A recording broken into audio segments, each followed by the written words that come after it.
कि किस तरीके से हत्याएं बढ़ती चली जा रही हैं, महिलाओं के खिलाफ अपराध बढ़ते चले जा रहे हैं। ये रीसेंट डेटा पढ़ के मैं आ रही हूँ और अगर आप चाहेंगे तो मैं यहाँ टेबल भी कर दूंगी। आप इशारों से बताना चाह रहे हैं कि ये गलत है। ऐसे आए दिन बहुत सारे केसेस हैं जहाँ पे वीडियोग्राफी ना होने के कारण, पैनल ऑफ डॉक्टर्स ना होने के कारण एक दलित समाज का बच्चा उसके परिवार से चला जाता है। ना जाने कितनी आत्माएं जो है अशांत है सिर्फ और सिर्फ सरकार की नाकामी की वजह से, और वो परिवार रोज आए दिन कचहरियों के और आपके थानों के चक्कर काट रहे हैं। आदरणीय अध्यक्ष जी, आपका आभार व्यक्त करना चाहूंगी कि आपने उत्तर प्रदेश के पीडीए समाज, पिछड़ा, दलित, अल्पसंख्यक आदि आबादी के साथ आए दिन हो रहे अत्याचार के बारे में प्रश्न पूछने का अवसर दिया सरकार से। एनसीआरबी के आंकड़े स्वयं ये बयां कर रहे हैं कि किस तरह से आए दिन एससी एसटी के ऊपर और साथ ही साथ महिलाओं के ऊपर जिस तरीके से अत्याचार बढ़ता चला जा रहा है। मेरा प्रश्न था कि संदिग्ध हत्याओं में क्या सरकार वीडियोग्राफी कराती है या पैनल डॉक्टर्स के द्वारा वहां पे पोस्टमार्टम कराती है। अध्यक्ष जी, मैं सदन के माध्यम से कुछ ऐसे केसेस हैं, क्योंकि समय की बहुत बाध्यता है, इसके कारण कुछ ऐसे केसेस हैं जिसको मंत्री जी के सामने रखना चाहूंगी और उनकी फोटोज के साथ रखना चाहूंगी, क्योंकि ये ऐसी चीजें हैं जिसे देखना बहुत जरूरी है और उस पर कोई ठोस कार्यवाही करना भी बहुत जरूरी है। अविनाश सोनकर 32 साल का, अलीगढ़ से एक इलेक्ट्रॉनिक की छोटी सी दुकान चलाता था।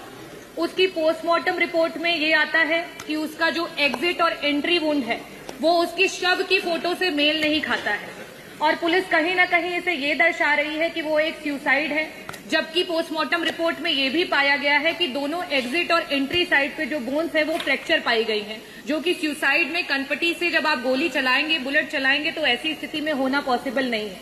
तो पोस्टमार्टम की रिपोर्ट और साथ ही साथ जो शव की फोटो है उसमें कोई मेल नहीं है, और न ही यहाँ पे किसी पैनल ऑफ डॉक्टर ने इस पोस्टमार्टम को किया है और न ही इसमें कोई वीडियोग्राफी की गई है। विशाल सोनकर 20 वर्ष का बच्चा, जिसकी कि बनारस में डूब करके मौत हो जाती है, जो कि पुलिस बताती है कि उन्होंने सुसाइड किया। वो एक जिम्नास्ट हैं, वो एक जिम्नास्ट थे, एक स्विमर थे, और जीन्स, बेल्ट और टी शर्ट पहन करके उनका जो शव है उसकी फोटो है, जो मैं सदन के पटल पे रखूंगी। और इन्हें बताया जाता है कि इन्होंने सुसाइड किया। वो कहीं ना कहीं हत्या है, जिसमें पुलिस सिविल में उनके साथ नोकझोंक करती है, मारपीट करती है, उससे आहत होकर के वो डूब करके जान दे देते हैं। इनके पोस्टमार्टम में ना तो कोई पैनल ऑफ डॉक्टर्स है, ना ही वीडियोग्राफी की गई है।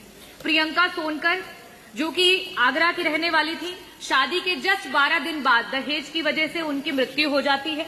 उनके पोस्टमार्टम रिपोर्ट उनके शव की फोटो से कहीं भी मेल नहीं खाते हैं। जो शव की फोटो है उसमें पूरा का पूरा खून उनके कपड़े में लगा हुआ दिखाई दे रहा है, लेकिन पोस्टमार्टम रिपोर्ट में कहीं भी नहीं दिखा रहा है कि उनका कॉज ऑफ डेथ क्या है। वहां यहां तक डॉक्टर ने ये लिखा हुआ है कि cause of death can not be ascertain. ऐसे बहुत सारे पोस्टमार्टम रिपोर्ट्स हैं। विशुन पाल, एक पीडीए समाज का व्यक्ति जिसकी हत्या हो जाती है, उसमें कई सारे लोग उसके लिए धरना देते हैं। 27 नामजद मुकदमे होते हैं, 100 अज्ञात मुकदमे होते हैं, लेकिन विशुन पाल जी की जब पोस्टमार्टम होती है तो उसमें ना तो पैनल ऑफ डॉक्टर्स है, ना ही वीडियोग्राफी है, और बाद में उनको एक नॉर्मल डेथ करार कर दिया जाता है जिसपे कोई भी कार्रवाई नहीं होती। ऐसे आए दिन बहुत सारे केसेस हैं जहां पे वीडियोग्राफी ना होने के कारण, पैनल ऑफ डॉक्टर्स ना होने के कारण एक दलित समाज का बच्चा उसके परिवार से चला जाता है। ना जाने कितनी आत्माएं जो हैं अशांत है सिर्फ और सिर्फ सरकार की नाकामी की वजह से, और वो परिवार रोज आए दिन कचहरियों के और आपके थानों के चक्कर काट रहे हैं। मेरा प्रश्न सरकार से ये है, मंत्री जी से ये है, सबसे पहला प्रश्न कि क्या सरकार ने कोई ऐसा नियम लागू किया है कि सारे के सारे जितने भी थाने हैं उत्तर प्रदेश में, वहां पे सीसीटीवी की निगरानी में सारे कार्य हो रहे हैं, और अगर सीसीटीवी की निगरानी में नहीं हो रहे हैं तो क्या कस्टोडियल डेथ्स को लिबर्टी देने के लिए ये किया जा रहा है? मेरा पहला प्रश्न ये। मेरा दूसरा प्रश्न ये है कि सरकार जो पोस्टमार्टम की रिपोर्ट्स हैं उसमें और शव की पिक्चर्स में जो अनियमितताएं पाई गई हैं, अगर ऐसी जितने भी केसेस हैं उनमें वापस से जांच के लिए कोई स्पेशल टीम लगा करके उनको वापस से जांच कराएगी, और साथ ही साथ सारे पोस्टमार्टम्स में, क्योंकि आज डिजिटलाइजेशन का जमाना है, तो क्या वीडियोग्राफी करा करके पोस्टमार्टम्स को कराने को शुरुआत करेगी?